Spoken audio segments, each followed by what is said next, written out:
তোমাদের দুজনের জন্য জান্নাতের সুস্বাদু খাবার প্রস্তুত আছে, যাও তোমরা দুজনে জান্নাতে চলে যাও। আমার খুব তৃষ্ণা লাগছে, মনে হচ্ছে আমার মৃত্যুর সময় হয়ে গেছে।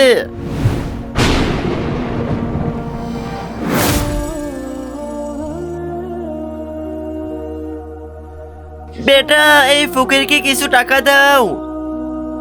হ্যাঁ, অবশ্যই।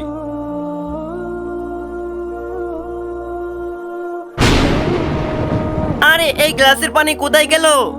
বাবু, তো তুমি এমন কি ভালো কাজ করেছিলে? আরে এই ফকিরগুলো সবসময় মাথা খারাপ করে রাখে। তাহলে কি আমি আর কখনো পানি পাবো না? আপনি যদি আল্লাহর এই সুন্দর ছবিটি পছন্দ করেন তাহলে লাইক করে চ্যানেলটি সাবস্ক্রাইব করে ফেলেন।